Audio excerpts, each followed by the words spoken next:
Bonjour, l'objectif de cette vidéo, c'est de déterminer les coordonnées de l'intersection de droite, hein, évidemment à partir de représentations paramétriques. Alors, les droites sont définies l'une à l'aide de deux points L et M, dont on a les coordonnées. La deuxième est définie déjà à l'aide d'une représentation paramétrique. Alors, on va attaquer le problème. Une première chose, on va déjà montrer que les deux droites ne sont pas parallèles. Et une fois qu'on aura montré ça, on pourra légitimement chercher si elles ont un point d'intersection. Donc la première étape, ça va être de montrer que les deux droites ne sont pas parallèles.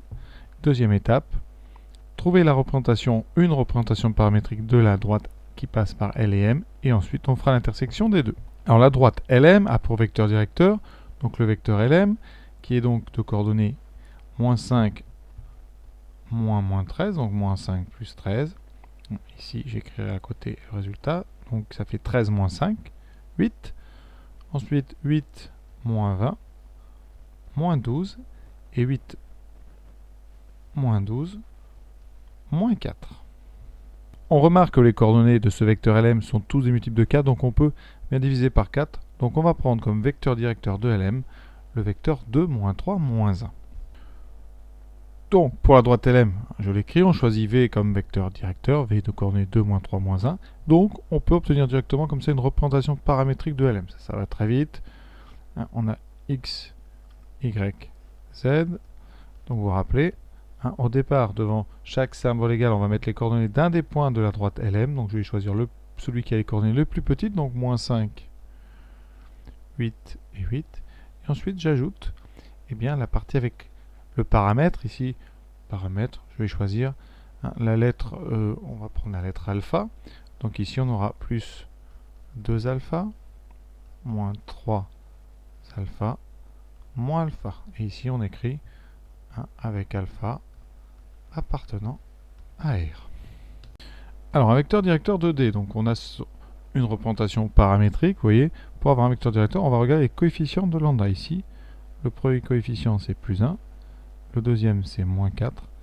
Le troisième, c'est moins 3. Les coordonnées d'un vecteur directeur de cette droite D sont donc 1, moins 4 et moins 3. Et on va regarder, est-ce que U et V sont collinéaires. Donc on regarde. Donc les coordonnées de V, c'est 2, moins 3, moins 1. Les coordonnées de U, 1, moins 4, moins 3. Et on regarde tout simplement, est-ce qu'on a proportionnalité. Donc vous voyez, ici, par exemple, pour aller de 1 à ce 2, on a une multiplication par 2. Alors qu'ici, du moins 3 au moins 1, on a une multiplication par 1 tiers. Donc les coordonnées ne sont pas proportionnelles. Donc U et V sont non collinéaires. Conséquence, donc LM et la droite D sont non parallèles. Voilà, ça veut dire que si elles sont dans un même plan, elles sont séquentes. Donc maintenant, on va résoudre le système composé des 6 équations, 3 des équations de la représentation paramétrique de LM et les 3 autres de celle de D. Et on doit trouver un couple alpha et lambda qui vérifie toutes ces équations. Alors, quel système doit-on résoudre? Alors, on doit résoudre tout simplement un système où on aura en première ligne, donc ici vous avez x par la première équation, x par la deuxième, on va égaliser, donc on aura à résoudre moins 5 plus 2 alpha est égal à moins 2 plus lambda. Et on fait pareil avec y. 8 moins 3 alpha doit être égal à 1 moins 4 lambda. Et finalement, 8 moins alpha doit être égal à 4 moins 3 lambda. Donc on a 3 équations à 2 inconnus.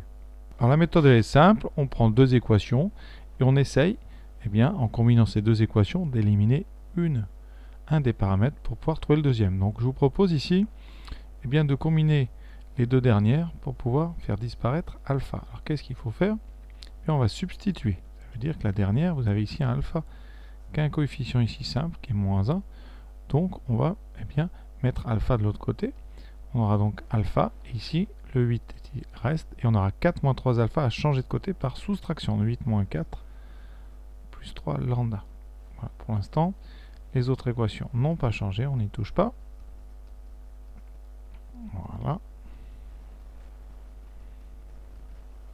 Et donc, on a, grâce à cette petite manipulation, on sait que alpha, bien grâce à la troisième, c'est donc 4 plus 3 lambda.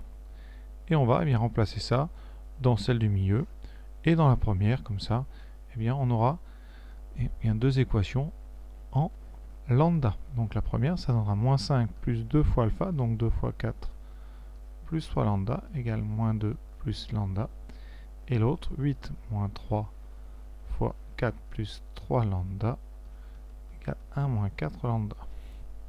On n'a plus bien qu'à résoudre ces deux équations. Donc je développe tranquillement. Moins 5 plus 8 plus 6 lambda égale moins 2 plus lambda. 8 moins 3 fois 4, donc 8 moins 12. Moins 9 lambda égale 1 moins 4 lambda. Et toujours alpha qui est égal à 4 plus 3 lambda. Alors on va remettre tous les lambda à gauche. Donc à gauche on aura 5 lambda. Et à droite on aura donc 8 moins 5, 3. Donc moins 2 moins 3 moins 5. Et vous voyez qu'on trouvera ici lambda est égal à moins 1.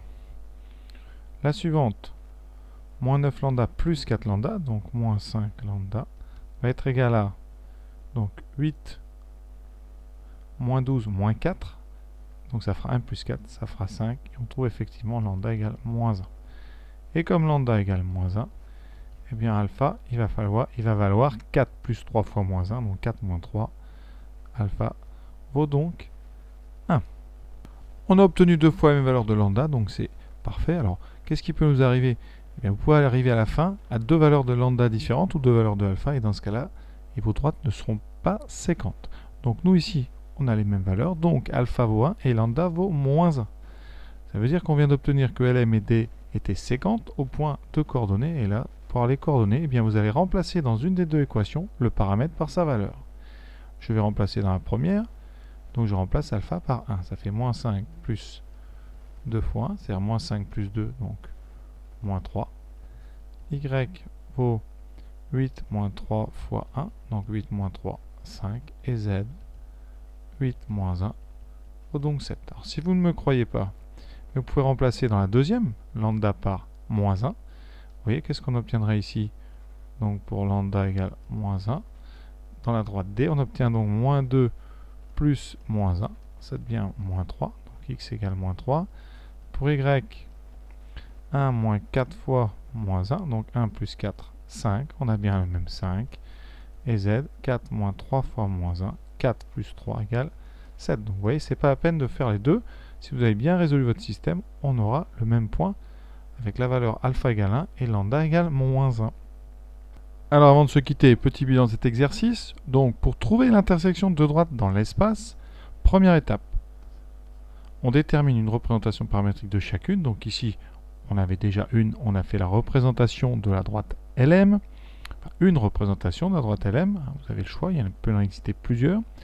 Ensuite, deuxième étape, qu'on ne fait pas toujours si la question c'est montrer qu'elles sont séquentes, on vérifie qu'elles ne sont pas parallèles. Voilà, ça c'est plutôt quand la question est déterminer si les droites sont séquentes. Voilà, comme ça vous évite de faire le système. Si elles sont parallèles, on n'a pas à résoudre. Troisième étape, évidemment, la résolution de notre système pour trouver les valeurs des deux paramètres, alpha ici et bêta dans mon exercice. Et dernière étape, à ne pas oublier, si on vous demande les coordonnées, une fois que vous avez vos paramètres, vous remplacez dans une ou les deux mêmes représentations paramétriques que vous avez, et comme ça vous obtiendrez l'intersection. Quand vous faites les deux, ça permet d'être sûr un petit peu que vous n'avez pas fait de bêtises. Donc voilà, exercice très classique à savoir faire évidemment pour le bac, c'est très important, et c'est plutôt simple parce que ce n'est que de la technique. Voilà, j'espère avoir été clair. À très bientôt, j'espère.